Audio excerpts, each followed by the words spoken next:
The ancient trading station Nexus 7 hung in space like a tarnished jewel, its worn metallic surface reflecting the light of 3 nearby stars. In the station's lowest level, where the artificial gravity sometimes flickered, and the air carried the peculiar mix of 24 species idea of palatable food, Zextal adjusted his crystalline sensory arrays. The veteran trader had seen countless species come and go through this sector over his 3 centuries of life, but the newest arrivals made his crystalline core vibrate with unease. "They're called humans," Zextal explained to the gathered group of merchants, his translator converting his harmonic vibrations into standard galactic common. "And they're nothing like what we're used to dealing with." The merchants, a mix of Valaxians with their characteristic floating gas sacks, silicon-based Petrovi, and even a rare quantum collective, generated various sounds of dismissal. The quantum collective, a shimmering cloud of connected consciousness, pulsed with what Zextal recognized as derision. These bipedal organisms barely achieved FTL travel 2 centuries ago. The collective's translated thoughts echoed. Their technological advancement rate is unremarkable. Their physical capabilities are average at best. What possible concern could they present? Zextal's crystals darkened, the equivalent of a grim smile. That's exactly the kind of thinking that makes them dangerous. You're all measuring them by standard metrics. Technological progression, physical capabilities, mental processing speed. But humans, he paused, ensuring his audience was paying attention. Humans operate on a completely different paradigm. A Petrovi merchant shifted its silicon plates in a gesture of impatience. "Explain." "Most species evolved to fill a specific niche. The Valaxians evolved perfect buoyancy control. The Petrovi developed silicon-based computing far beyond what organics can achieve. But humans," Zextal's crystals pulsed with emphasis, "humans evolved to never give up." The gathering grew quiet as Zextal continued. "They call themselves persistence predators. In their early evolution, they would chase prey until it collapsed from exhaustion. Not the fastest, not the strongest, just the most stubborn. And that trait, it never left them." "Surely you exaggerate," a young Valaxian merchant bubbled. "All species have their limits." 3 cycles ago, Zextal countered, a human trading vessel was attacked by Karak's pirates. Standard procedure, right? The pirates disabled their engines, boarded the ship, took their cargo. Should have been the end of it. His crystals darkened further. The humans survived. And then, they spent the next 2 cycles tracking down every member of that pirate crew, not for revenge, not for the cargo, but to ensure, as they put it, that it never happens again. The quantum collective pulsed with curiosity. "Surely the Galactic Council." "The Council received no complaints," Zextal interrupted. "No formal charges were filed. The humans handled it themselves, methodically, legally, and with a patience that would terrify you if you understood its implications." A heavy silence fell over the gathering. The Petrovi merchant's plates clicked nervously. "You speak as one with personal experience." "I once tried to shortchange a human trader," Zextal admitted, his crystals briefly flickering with embarrassment. "A minor amount, really. Something most species would write off as a cost of doing business. This human spent 3 cycles gathering evidence of my other dealings, building a case, and then presented it to the station authority. I lost my premium trading license for a full cycle. When I asked them why they went to such lengths over such a small amount, they said, 'It's not about the money. It's about sending a message.'" The gathering of merchants shifted uncomfortably. The quantum collected shimmer had dulled to a worried gray. Zextal's crystals pulsed with satisfaction at finally getting his point across. "So let me be clear," he continued. "You can trade with humans. You can work with humans. Many find them to be excellent partners, but never, ever cross them. Because while most species will eventually give up, move on, or accept their losses, humans will not. They will remember. They will wait. And they will find a way to make things right according to their own definition of justice. As if to punctuate his warning, the station's announcement system crackled to life, announcing the arrival of a human trading fleet. The gathered merchants quickly dispersed, their previous dismissal replaced by thoughtful concern. Zextal remained, his crystals pulsing softly as he watched the first human ship dock through the viewing portal. A Valaxian paused before leaving. "You really believe they're that dangerous?" "Dangerous?" Zextal's crystals brightened slightly. "No, that's not the right word. They're persistent. And in my 3 centuries of trading, I've learned that persistence is far more formidable than any weapon, any technology, or any natural ability. Remember that, young one. Remember that well."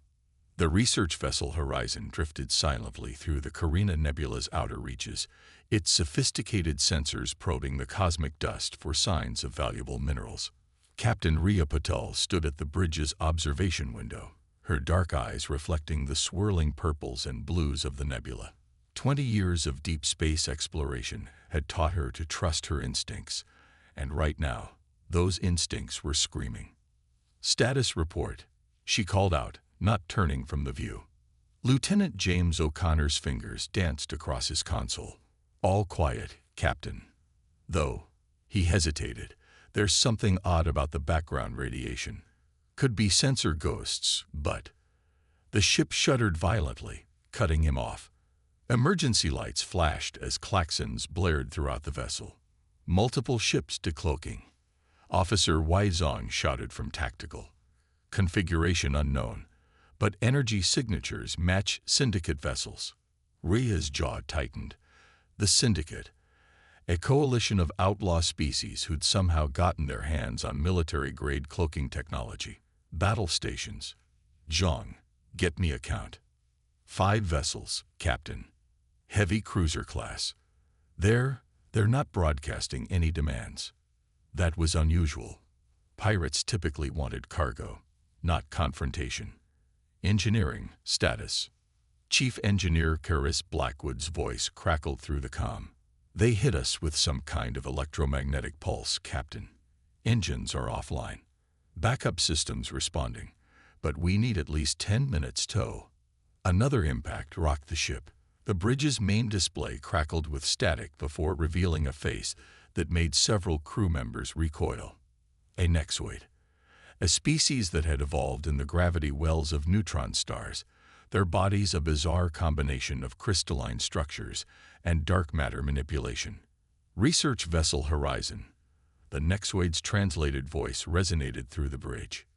"You have penetrated restricted space. Your intrusion cannot be tolerated." Rhea stepped forward. "This is neutral territory under the Galactic Concordat. We have full authorization for our research mission." The nexoid's crystalline features shifted in what might have been amusement. "The Concordat is a convenience we no longer require. Your species' expansion has become problematic. Consider this a message. The rim worlds are not for humanity." The transmission cut off. Officer Zhang's console erupted in warnings. "Captain, they're powering up primary weapons. All hands, brace for impact." Rhea grabbed her command chair as the first salvo hit.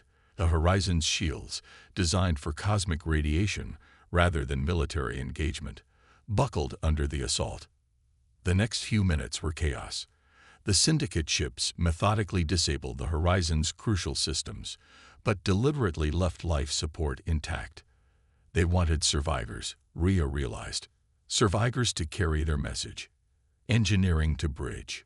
Karis's voice was strained. "They're using some kind of targeted disruption field. Every time we get a system online, they knock it out. It's like they knew exactly where to hit us." Rhea's mind raced.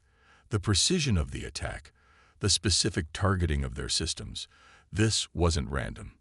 Someone had given the Syndicate detailed information about human vessel configurations. A final impact sent several crew members sprawling. When the dust settled, the Horizon was dead in space, its engines and weapons disabled, its long-range communications array destroyed. The nexoid's face appeared again on the main screen. "A warning, Captain Patel. The next human vessel to enter this sector will not receive such gentle treatment. The rim worlds belong to the Syndicate now. Remember that. The enemy ships vanished as quickly as they had appeared, leaving the horizon floating helplessly in the nebula's multicolored clouds. Hours later, after emergency systems had been restored and distress signals sent, Rhea sat in her ready room, composing her official report. Her hand paused over the datapad as she considered her words carefully. Lieutenant O'Connor entered after a brief knock. "Engineering reports we can restore basic propulsion in about 12 hours, Captain. The rescue vessel from Outpost 7 should reach us before then." Rhea nodded, still focused on her report. "What's the crew's status?" "Angry," O'Connor said simply. "Very angry. The Syndicate didn't just attack us. They humiliated us. Made it clear they could have destroyed us, but chose not to. The crew's taking it personally." "Good." Rhea's voice was quiet but intense. She looked up at her lieutenant, her expression deadly serious. "Because this isn't over. The Syndicate thinks they've sent humanity a message about staying away from the rim worlds. But they've forgotten something crucial about humans, Lieutenant." "What's that, Captain?" "We don't respond well to threats." She turned back to her report, adding a final note. "And we never, ever forget." As the rescue ship approached 18 hours later, Rhea had already begun laying the groundwork. The Syndicate had made 3 critical mistakes. First, they'd left survivors. Second, they'd revealed their technological capabilities. And third, most importantly, they'd assumed humans would react like other species, that they would recognize superior force and retreat. They would learn, as so many others had before them, that humanity's response to being pushed was not to step back, but to push harder, much harder. In her quarters, Rhea opened a secure channel to an old friend at the Human Defense Intelligence Agency. The Syndicate wanted to play a long game. They were about to learn they weren't the only ones who could be patient and methodical. "Trevor?" "Yes, it's Rhea. Remember that favor you owe me? I'm calling it in. We're going to need everything you can get me on the Syndicate's operations in the rim worlds. And Trevor, make it quiet. Very quiet." The game was on, and the Syndicate had no idea they'd just started a clock that wouldn't stop until humanity was finished with them. 6 months after the Horizon incident, the upscale pleasure district of Starbase Lumina buzzed with its usual mix of species seeking entertainment and escape. In a private booth at the Golden Nebula Lounge, a Nexoid trader named Krixvar was celebrating a successful weapons deal when his crystalline structure suddenly froze mid-oscillation. Across the table sat a human woman, unremarkable except for the cold precision in her green eyes. "Hello, Krixvar. Please don't bother calling your security. They're currently occupied with a tax audit. Fascinating how many discrepancies showed up in their records." "Ho." "Intelligence agent Nadia Volkov." She sipped her drink casually. "But my identity isn't important. What's important is what you know about the Syndicate's attack on the Horizon." Krixvar's crystals pulsed with nervous energy. "I don't know what you're talking about. I'm a legitimate. Spare me." Nadia placed a data chip on the table. "This contains evidence of your involvement in 17 illegal weapons transactions, enough to put you in a containment field for several centuries. However," she slid another chip forward, "this one contains new identification credentials, a substantial credit transfer, and passage to any system of your choice." The Nexoid's crystals shifted through various patterns of anxiety. "The Syndicate doesn't tolerate informants. The Syndicate won't know, just like they don't know about the tracking devices in their last 3 shipments of cloaking systems, or about the quantum entanglement monitors we've placed in their communication relays." Nadia's smile was predatory. "We've been very, very patient, Krixvar. Now it's time to choose. Help us, or spend the rest of your life in a cell where the gravity fluctuates randomly."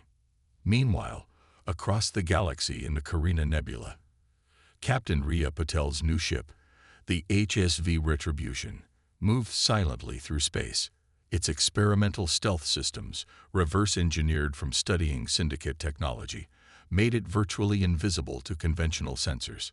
Contact approaching. Lieutenant Commander Hassan Malik reported from Tactical. Syndicate patrol vessel matches the profile from Krixfar's intel. Rhea nodded. Over the past months, her crew had been systematically gathering intelligence, making connections, and slowly tightening the noose around the Syndicate's operations. Each raid provided more data, more leads, more pieces of the puzzle. Weapons status. Ready, Captain. New targeting algorithms are compensating for their cloaking technology. Excellent. Rhea smiled grimly. Let's introduce ourselves. The battle was brief but decisive. The Syndicate vessel, confident in its supposed technological superiority, never saw the attack coming. Within minutes, its engines were disabled and its crew contained. In the ship's brig, a captured Nexoid commander faced Rhea across an energy barrier. This is futile, it vibrated angrily. The Syndicate controls this sector. We have bases you'll never find, allies you can't touch. You still don't understand humans, do you? Rhea leaned forward. We don't need to find all your bases. We don't need to touch all your allies. We just need to be patient. Every ship we capture, every base we discover, every ally we turn, it all adds up. And unlike you, we're willing to spend years, decades if necessary, systematically dismantling everything you've built. Back on Earth, in the headquarters of the Human Defense Intelligence Agency, Trevor Richardson studied the latest reports with satisfaction. The operation was proceeding exactly as planned. Syndicate operations were being disrupted across multiple sectors, their allies were getting nervous, and their leadership was starting to make mistakes. A holographic display showed the status of various ongoing operations. Agent Volkov's network of informants was growing. Captain Patel's strike force was methodically eliminating Syndicate military assets, and dozens of other human operatives were working their own angles. Some gathered intelligence, others applied economic pressure.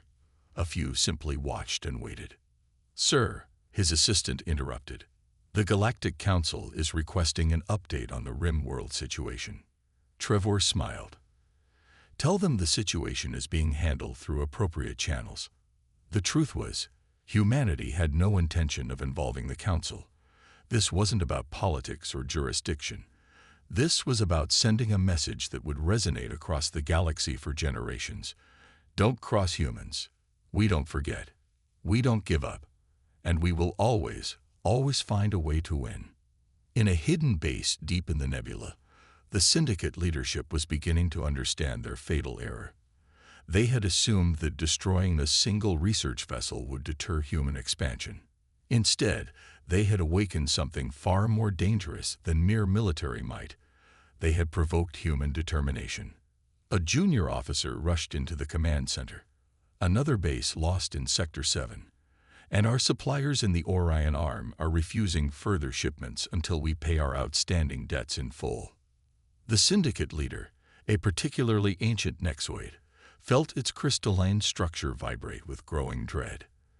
They had faced opposition before, from the Council, from rival organizations, from various species. But this was different. The humans weren't fighting like other species.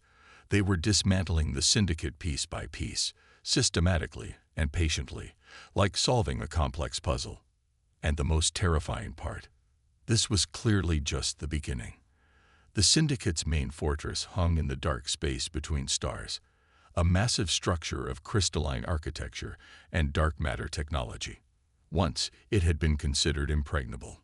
Now, alarms blared through its twisted corridors as multiple human vessels emerged from stealth. Supreme Commander Vexthor watched the tactical display with growing horror. Impossible. They couldn't have found us. Our location was protected by quantum encryption.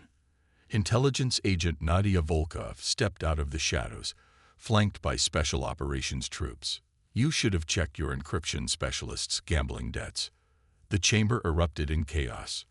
Nexoid guards materialized their crystalline weapons, but the humans were ready. Specialized sonic disruptors shattered their crystalline forms before they could fire a single shot. 1 year, 3 months and 17 days, Captain Riya Patel's voice came through the command center speakers. That's how long it took us to reach this point. To track down every informant, crack every code, and follow every lead to your doorstep. Outside, the HSV Retribution led a coordinated strike against the fortress's defenses. But this wasn't a mere military operation. It was the culmination of a meticulously planned campaign. Your trade routes are blocked, Nadia continued, circling the syndicate leader. Your accounts are frozen. Your allies have abandoned you. Even your own people are turning themselves in for reduced sentences. Vexthor's crystalline form pulsed with rage and disbelief.